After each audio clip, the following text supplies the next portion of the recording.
Hi everyone, it's Cindy from Cindy's Art. Thank you for joining me today for this watercolor lesson. Be sure to hit the like button if you find value in this tutorial, and be sure to subscribe to be notified for upcoming videos.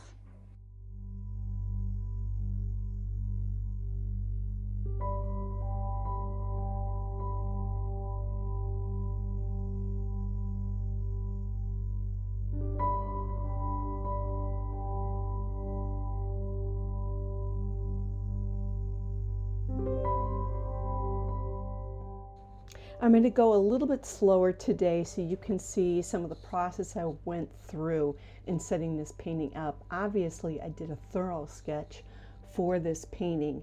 I really love teacups, so this is a fun one for me to do.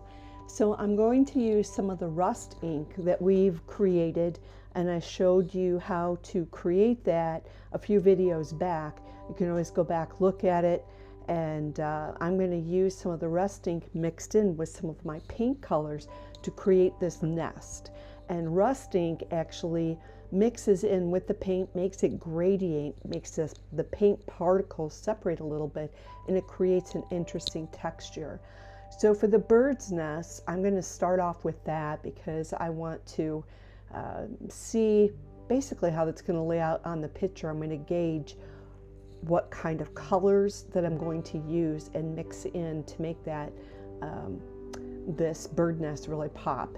So I'm wetting down some of the circumference of the bird's nest, and I'm using a little bit of Quinacridone Sienna by Daniel Smith.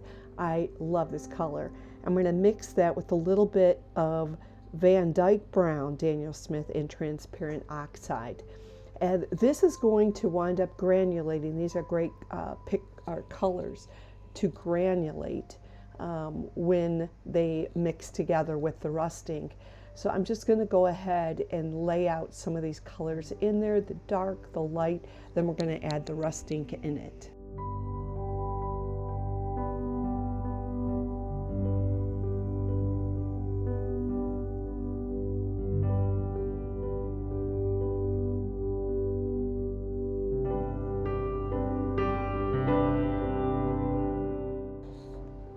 I like how this looks, so I'm going to go ahead and get an older brush, one that I don't mind if it gets a little bit damaged, and I'm going to start to add in the rust ink lightly in to where the paint, it's already wet. All I'm doing is dropping in the ink in there. It's still not going to do anything until I take my spray bottle, I spritz it a little bit, and it's going to cause that ink to run, and it's going to spread out more into my already wet paint areas. If the paper is dry around it, I'm not going to worry about any paint or this rust ink spreading out and going into those places. So I'm using an older paintbrush that I don't mind if it gets damaged, and it's actually one of my favorite sets that I use for doing watercolor paints. So what I'm doing is adding a little bit of extra darker brown in there after I've wet down, I've re-wet some of the areas of this nest, and I'm activating that rust ink in it.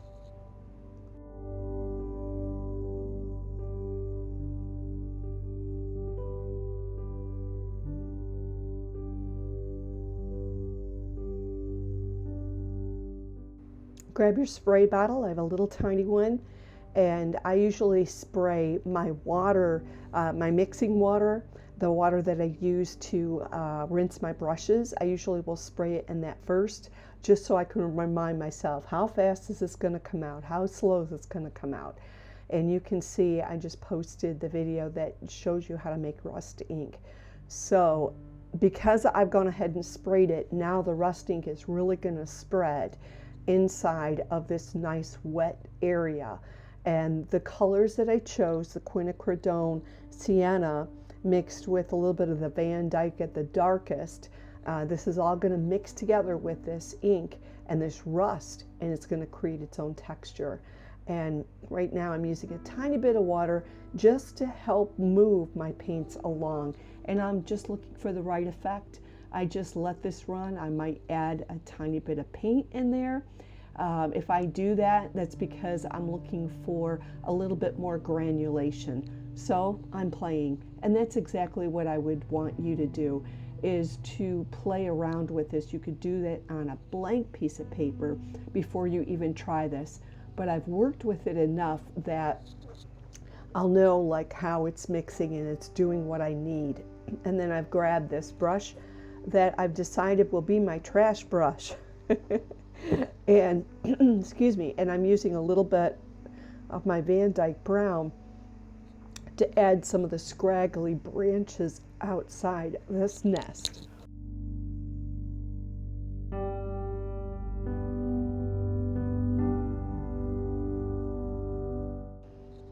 So I've slowed this down so you can purposely see how I'm playing with it.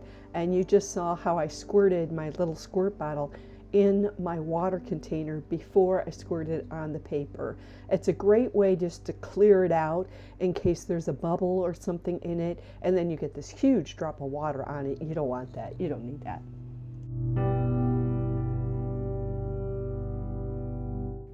Now my bird's nest area, it is wet, but because I kept this other area dry, I am going to go ahead and paint a few berries and add a little bit of details in. Just mind you, while I'm doing that, I am not allowing that paint to touch the bird's nest. Otherwise, the colors are going to bleed inside of it.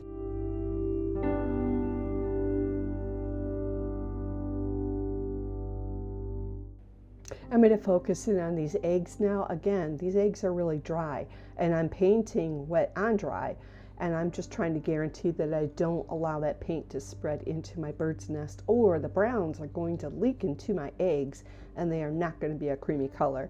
So when I use the buff titanium, that's what I've got here. I will add a tiny drop of Van Dyke Brown, for example, to add some shading in.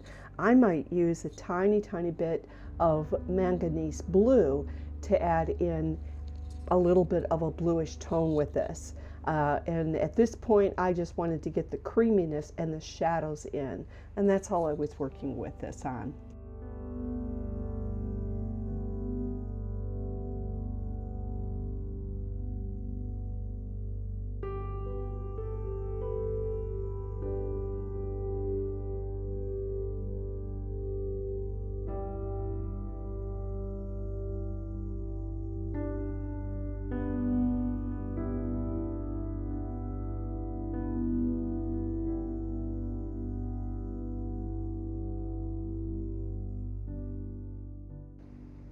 Now this picture has dried, and you can see some of that granulation in that nest of mine. It just looks really cool. It looks like a little web, and I love the texture of it, so I focused on that texture only being for the bird's nest. I'm going to start to move down to the teacup, and you can see I'm taking my rubber eraser. It's actually a nice, simple, soft eraser, and roll it. You can do it gently. I did a little bit hard, but just simply roll it over top of where those pencil lines are. It's not going to disappear, but I'm lifting up off enough that when I'm done, you're not going to see all my pencil marks in with the detail.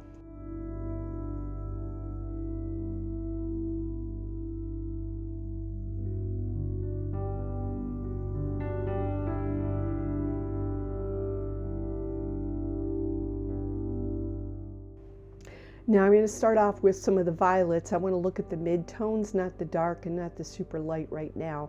And I can use my Imperial Purple. I'll have a little bit of Quinacridone Purple as well.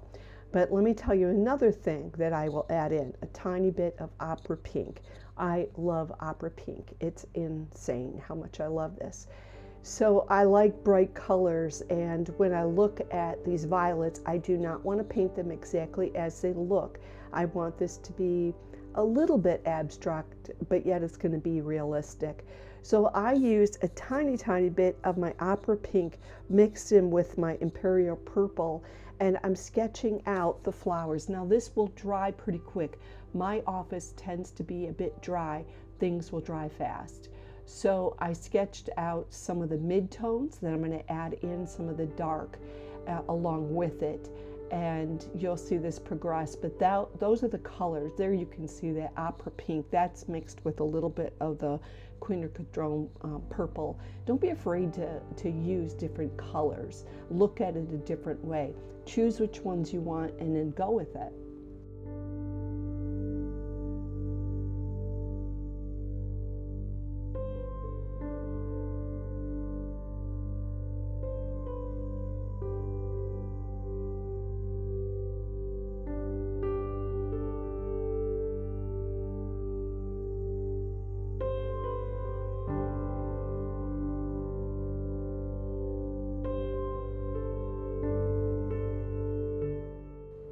I'm going to go ahead and add in some of the shadows. I just want to capture a little bit of the shape of the cup, and then where are the shadows that are on that plate, so that way I know when the base of the teacup stops and where some of the shape is around that teacup. So I'm going to add some of those shadows in, and I tend to use a little bit of ultramarine blue and cobalt teal blue. I mean, like a drop of paint. And I'll mix a little bit of Dyke Brown. Well, let me tell you a secret. When I mix a Dyke Brown, that's a dark brown, and I mix it with a ultramarine blue, I come out with a gray.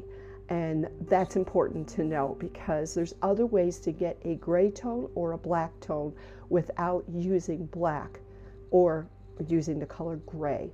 So I will tend to do that. This cup has some blue tones in it. It has a little bit of purple, not much. But when you see me doing this, I'm using a lot of water and I'm looking for a grayish tone.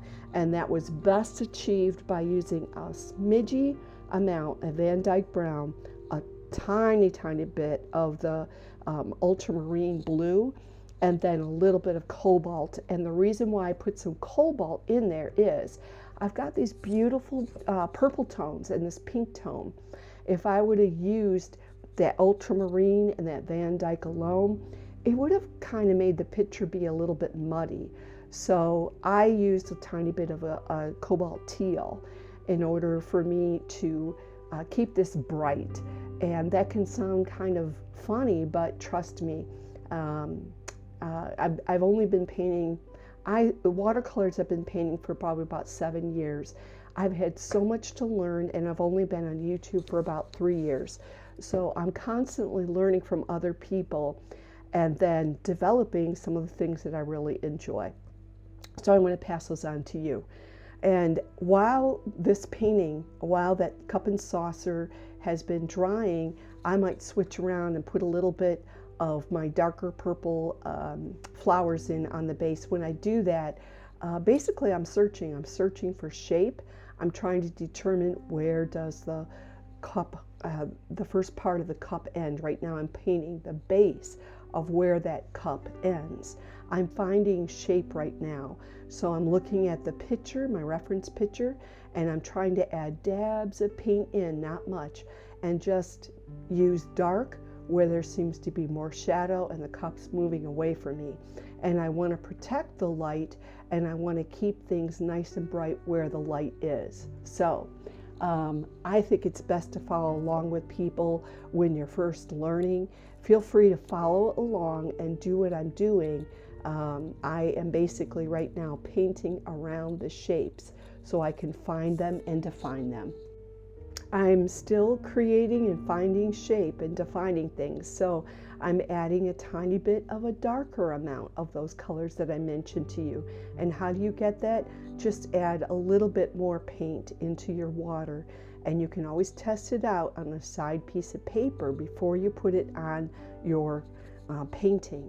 And I'm going to go ahead and define where this cup saucer, the plate part, where it is, by adding in the shadow around it. And you can see I sketched a tiny bit of a ridge there, so I knew where that was. Again, I'm finding and defining my boundaries.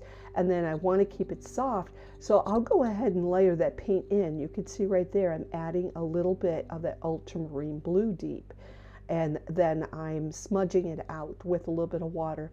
It keeps it nice and moist. And I want to pull out my paint brushes to tell you what brand this is. you can hear me probably through the video. These are Golden Natural brushes that I'm using, and I would highly recommend these for beginners. You can find them on thebrushguys.com. And the reason why I want to recommend them is if you want to get a nice set that's inexpensive to start off with, these are the best. I used those, and then I moved on to Silver Black Velvet, and that's a Princeton brand, I believe, but it's called Silver Black Velvet brushes, and I bought those on Cheap Joe's. I wait and I get them on sale. So but this Golden Natural brand, I just got to tell you, they are awesome. They hold my paint, and I feel like I control how much water I put on that paper and the paint as well. Well, my camera jumped ahead, and I went ahead and put a little bit of gold on my rims without including you. I'm so sorry. But I added a little bit of gold, you can see, around the plate and around the top of the cup and then on the handle. And once I did that, I decided to just lightly sketch a little bit of shadows just to give an impression that there's a ridge there. So I'm using more of, now this one, I'm looking at it, that's a little bit of yellow ochre mixed in with like a transparent red oxide. So I'm using a yellow and a little bit of a brownish color in order to get those. So I'm just observing that. The other thing is transparent red oxide is a lighter brown, and I would mix it with the teal blue, a lighter brown, a lighter blue, and that gives me a gray tone, but it has warmth to it. When things are closer to you, there's warmth. When things are further away, it's cooler colored. So I added a little bit of warmth in my plate by doing that.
So I gave you the impression of the violets. I didn't paint them out like the photo, but what I'm going to do is finish them off by adding a little bit of detail, and I'm simply using Imperial Purple. You can use that straight, just, you know, a little bit wet, and I'm using a very fine brush to do that.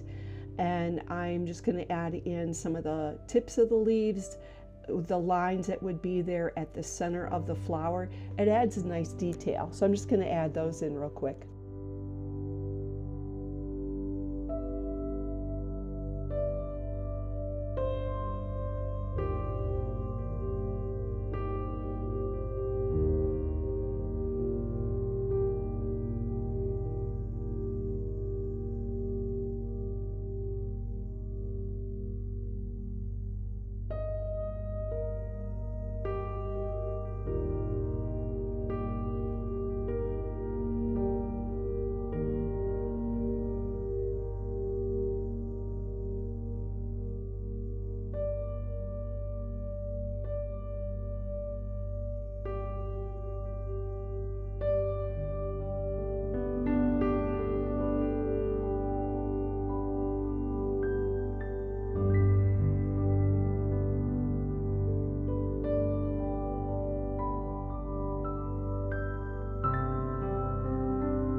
So as I'm painting along and adding in green details, the very light green is a green gold.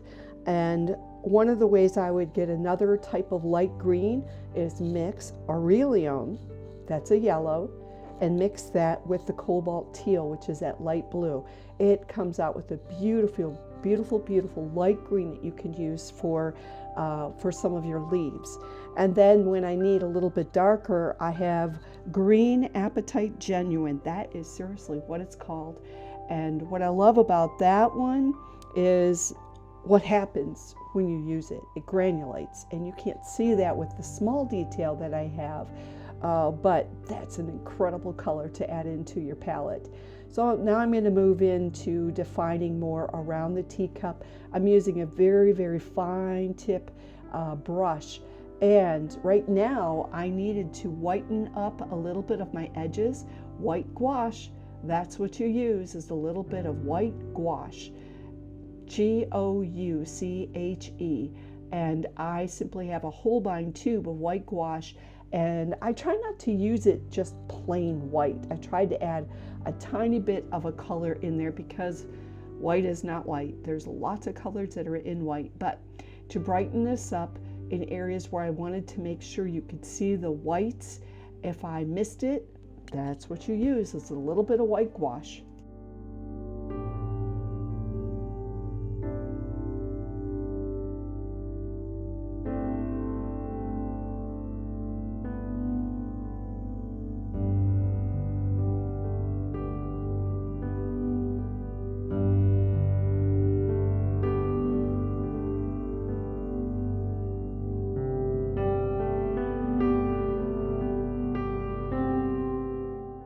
I'm using a little bit of that white gouache, tiny, tiny bit of yellow ochre, but a lot of white gouache to add in some of the lighter lines of what would be in the bird's nest. You're going to have light, you're going to have dark. So we're adding in this light now.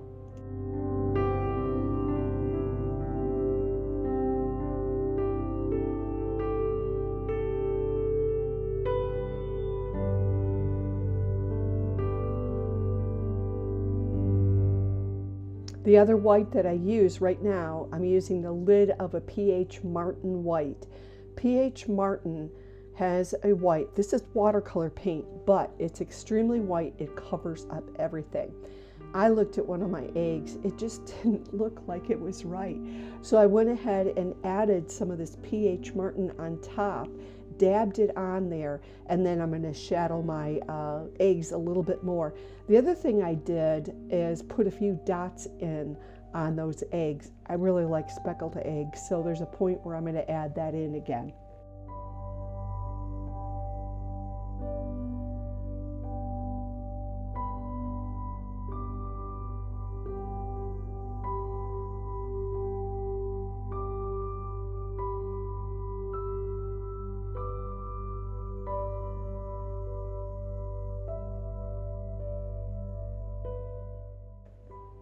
So when I looked at my picture, I'm continuing to ask, what do I need to add into it?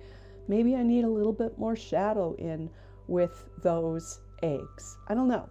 But one of the things I did decide to do was to add a little bit of a background. And I'm using a cobalt teal with a little bit of neutral to deepen my shadows. And I actually am going to add a background because this cup is so white, but I don't know, I wanted to like shout out at me.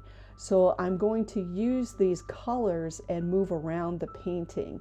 And I would add a tiny bit of an Imperial Purple in there at times.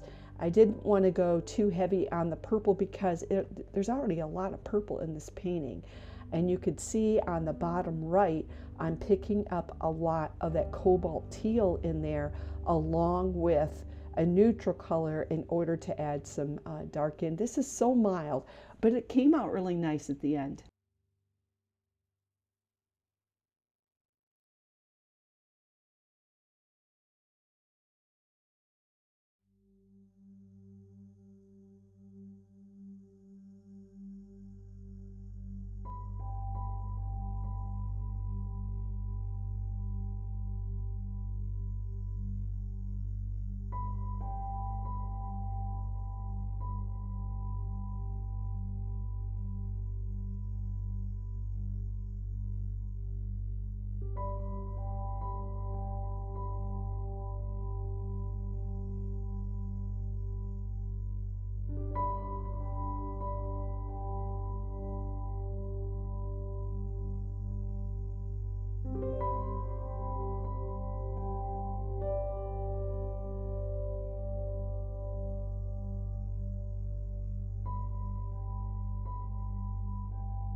So I am working on final details.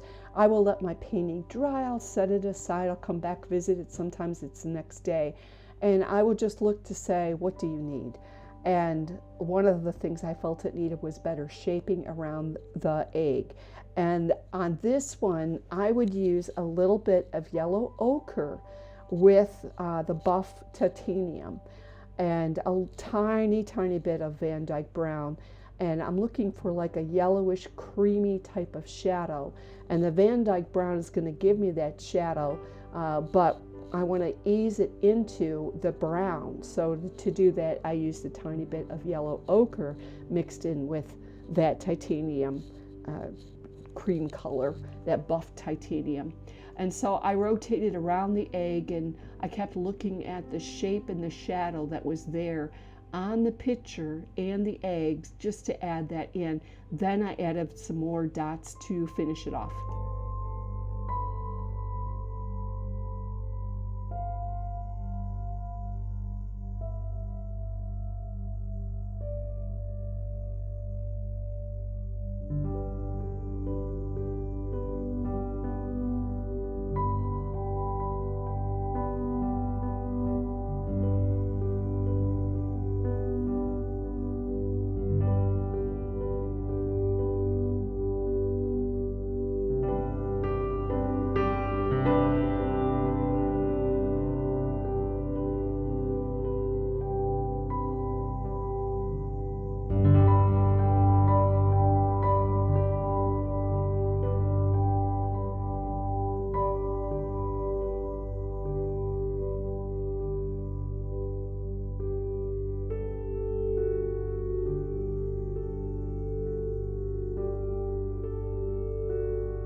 So I want this teacup to really pop out.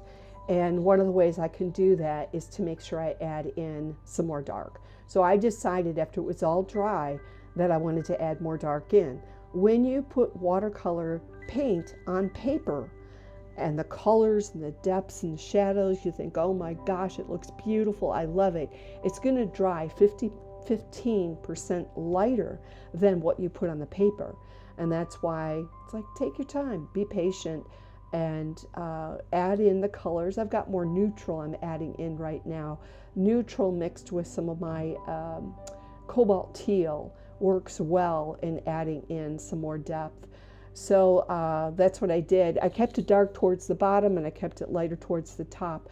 But you can see this teacup really pops out. If you have enjoyed this lesson and you have found value, please be sure to like this video, which will help me get my channel out further to people. I don't charge many times for what I'm doing. And be sure to subscribe to my channel so you can see where some of those incredible videos are of creating rust ink. How do you create it? What do you do with it? And I have so much fun doing this channel, but I need your support. I need everybody's support. And I would love to see your work. I did flash up on here, Facebook, and I'm on Instagram a lot. I would love to see your work. Be sure to tag me and to tag this video if you painted this picture, your picture off of this. Right now what I'm doing is using a little bit of neutral to finish my fine lines and to define my shape a little bit more. So a little bit of neutral on a very thin brush, like a size 0, works really well for me. And this is a longer brush, a longer thin one. This is called a script brush. And it works for me because it'll hold paint, it'll hold the water. And I can just look at my reference picture and define it out a little bit more.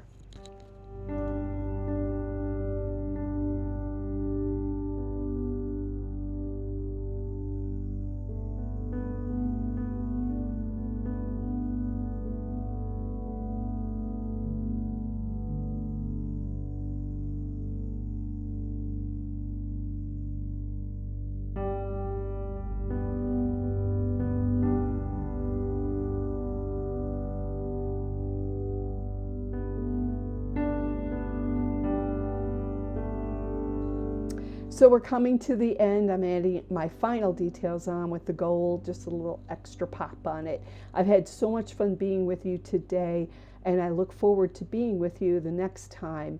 And I hope that you're doing well. I hope that you are flourishing, and I so appreciate being with you, and I love all of your comments. We'll see you guys next time.